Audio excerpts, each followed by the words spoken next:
AP అభివృద్ధిని కాంక్షిస్తున్న వారంతా వైసీపీని తిరిగి అధికారంలో చూడాలనుకుంటున్నారని విశాఖ వైసీపీ ఎంపీ అభ్యర్థి డాక్టర్ బొత్స ఝాన్సీ లక్ష్మి అన్నారు.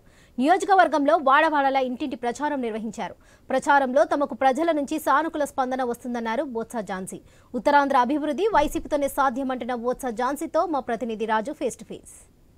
పార్లమెంట్కి సంబంధించి వైఎస్ఆర్ కాంగ్రెస్ పార్టీ తరఫున పోటీ చేస్తున్నటువంటి డాక్టర్ బొత్స ఝాన్సీ గారు ప్రచారాన్ని ఉధృతం చేశారు. గత నెల రోజులుగా కూడా నిరాటంకంగా సాగుతున్న ప్రచారంలో భాగంగా ఈరోజు మనతో పాటు ఉన్నారు. ఈ ప్రచారం ఎలా సాగుతుంది, స్పందన ఏంటో తెలుసుకునే ప్రయత్నం చేద్దాం. మేడం చెప్పండి, దాదాపు సుమారు నెల రోజులుగా ఎండనక ఒక్క పోతలో కూడా మీరు ప్రచారాలు చేస్తున్నారు. ఎలా ఉంది ప్రజల స్పందన, ఎలా ఉంది?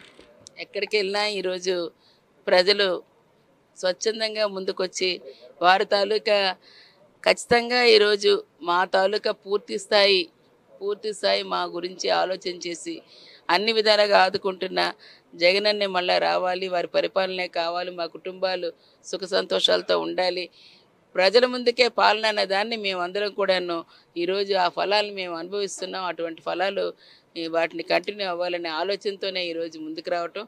ఎక్కడికి వెళ్ళినా సరే మళ్ళీ ప్రజలు అశేష ఆదరణ, అలాగే అఖండ స్వాగతం పలుకుతూ రేపు రానున్న రోజుల్లో పూర్తి స్థాయిలో వీటికి ఈరోజు జగనన్నకి మద్దతు ఇచ్చి వారిని ముఖ్యమంత్రి చేయడమే ధ్యేయంగా ఇవాళ ప్రజలందరూ మాతో పాటు కలిసి తిరుగుతున్నారు. గతంలో బొబ్బిలి నుంచి విజయనగరం నుంచి కూడా పార్లమెంట్ సభ్యులుగా పనిచేశారు. ఇప్పుడు విశాఖపట్నం నుండి చేస్తున్నారు. ఏమనిపిస్తుంది? ఆ రోజు చేసినప్పుడు కూడా నేను విశాఖ ఆడపడిచినాయి, ఇక్కడ నా కన్నవారు, నేను పెరిగింది, నా బాల్యం, నేను చదువుకున్నది ఈ యూనివర్సిటీలోనే, ఇక్కడ నేను పిహెచ్డీలు చేసుకున్నవి, ఈ ప్రాంతం అంతా ఇక్కడ జరిగినవి.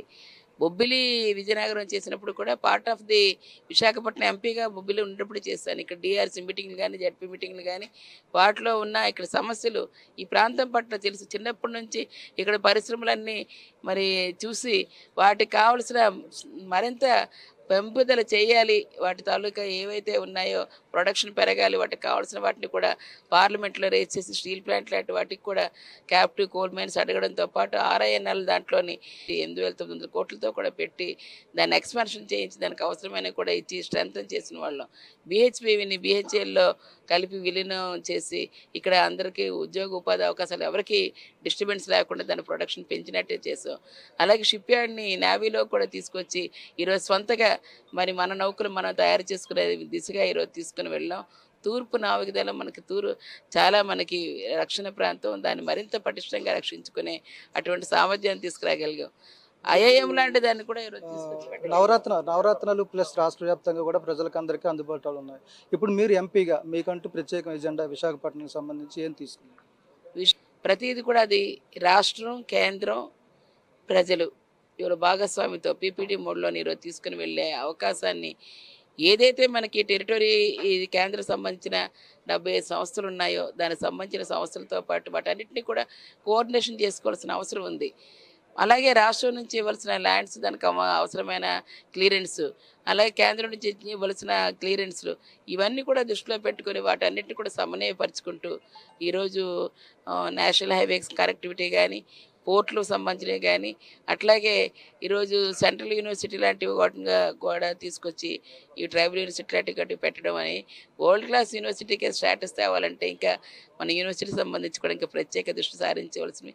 ఇప్పటికే IIM లాంటి దాన్ని తీసుకొచ్చి పెట్టడం, IT సెజ్ లాంటిది ఈరోజు తీసుకొచ్చి బీచ్ IT సెజ్ లాంటిది కూడా తీసుకొచ్చి పెట్టడం, దానికి అవసరమైన ఏవైతే బిల్డింగ్ నిర్మాణాలు కూడా ఈరోజు చేసి పెట్టి మరి దాన్ని IT టవర్ లాంటివి కూడా ఏర్పాటు చేయడం, ఇలాంటివన్నీ కూడా చేస్తున్న పరిశ్రమలు. అలాగే అవసరమైన కూడా 3 రాజధానుల నినాదంతో వెళ్తున్నారు. విశాఖ ప్రజలు అంటే ఉత్తరాంధ్ర ప్రజలు దీని మీద ఎలా రెస్పాన్స్ వస్తుంది? ఖచ్చితంగా మన ఇప్పటికే ఆంధ్ర రాష్ట్రం 2 సార్లు నష్టపోయింది. ఒకటి తమిళనాడు నుంచి విడగొట్టి ఆంధ్రాని పంపించారు, రెండవది తెలంగాణ నుంచి ఆంధ్రాని సపరేట్ చేసి పెట్టారు. కారణం ఏంటంటే అప్పుడు పాలకులు పూర్తిగా ఒక ప్రాంతానికే కన్ఫైన్ అయ్యి దాన్ని డెవలప్ చేయడం వల్లనే ఈరోజు ఇటువంటి పరిస్థితులు.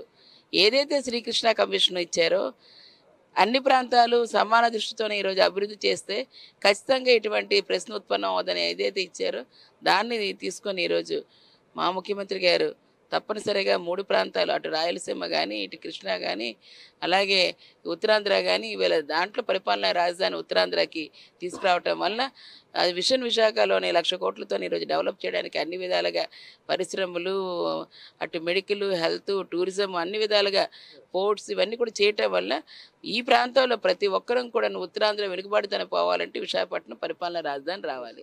టీడీపీ మేనిఫెస్టోకి సంబంధించి ఒక్క ముక్కలు ఏం చెప్పి అది వాళ్ళు ఎన్ని 666 పెట్టిన గతసారి పెట్టింది ఒకటంటే ఒకటి కూడా ఇంటికి ఒక ఉద్యోగం నిరుద్యోగ వృత్తి ఆడపిల్ల పుడితే 25,000 రుణమాఫీ రైతు రుణమాఫీ మహిళా రుణమాఫీ అనే రకరకాలు ఓదరగొట్టి అనేకమైనవి ఇచ్చారు.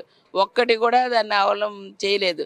ఈరోజు అలాంటివి మళ్ళా ఎన్ని ఇచ్చినా సరే ప్రజలు నమ్మే స్థితిలో లేరు. ఎందుకంటే ఈరోజు ఏదైనా చెప్పారంటే జగన్మోహన్ రెడ్డి గారికి ఉన్నది ఈవేళ చెప్పింది చేసి ప్రజలకు అందించడమే, ప్రజల ముందు తీసుకెళ్ళడమే ఈవేళ చేసినది. దానికి విరుద్ధంగా ఎన్నికల వరకు పబ్బం గడుపుకొని దాని తర్వాత పక్కన పెట్టేసే పార్టీగా ఈవేళ ప్రతిపక్ష పార్టీని అందులోని తెలుసుకున్నారు. కాబట్టి ఖచ్చితంగా అటువంటి వాటిలోని ఆ మోసలో ప్రజలేమో అమాయకులు కాదు, పడరు కూడా. Thank you madam. ఇది మొత్తంగా చూసుకుంటే ఏదైతే విశాఖ పార్లమెంట్ సంబంధించి కూడా నిరంతరం ప్రచారాలు ఉన్నటువంటి బొత్స ఝాన్సీ గారు అయితే ప్రజల నుంచి మంచి ఆదరణ లభిస్తుంది. అదేవిధంగా గతంలో మోసపోయిన ప్రజలైతే గత 5 ఏళ్లుగా జగన్ పరిపాలన చూశారు.